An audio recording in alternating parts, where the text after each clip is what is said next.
Well, there continues to be a national debate about student loan forgiveness, but tonight we have a question about the cost of college.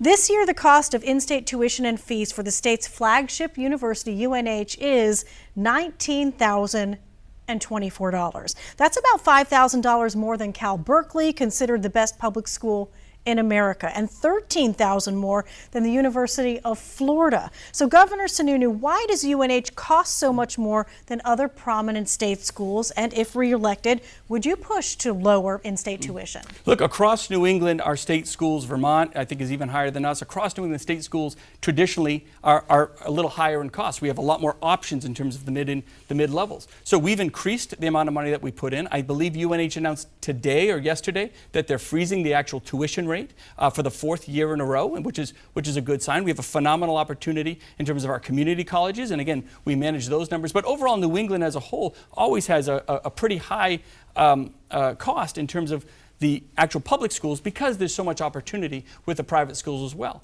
And again, college isn't for everyone. It's not, right? We're trying to make sure that kids at 18 years old have all these different options. It isn't just you go to college or you don't. Right? You can go to our community college, which, by the way, is one of the best community college systems in the country. Phenomenal opportunity. You can go to trade schools. You can get a job, some of the highest paying jobs right out of school right now. You can get those certificates early on. We have dual and concurrent enrollment. We have our career academies. We have all these new opportunities, all this new choice in education, which my opponent does not like, I very much like, to allow folks lots of different pathways to their success.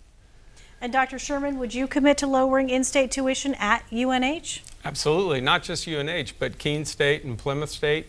These are schools that are doing really innovative work alongside their community college partners to build our workforce. We know that where a child ends up, or where a young adult ends up at the end of their educational career, is typically where they are going to set up shop, where they're going to build their home, build their house. That's where we want them to do it in New Hampshire. We have to make sure that we're not the governor brings up other states in New England. Other states in New England provide significantly more than we do by a long shot, because if you take ours, we're last in the country.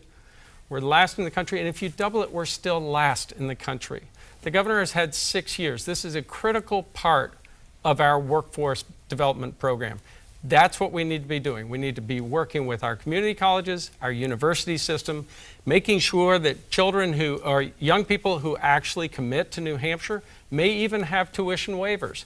That's the way we move forward with attracting people to New Hampshire, making sure they stay in New Hampshire for their jobs and set up their homes here. Tom Sherman seems to forget that he was in the legislature, a Democrat-controlled legislature in 2019 when they gave me a budget.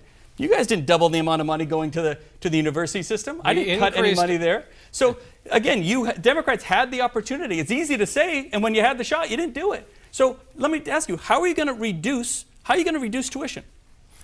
Where's the money going to come from? Well, first of all, in 2019, if we had passed that, you probably would have vetoed it like you did so many other bills back then.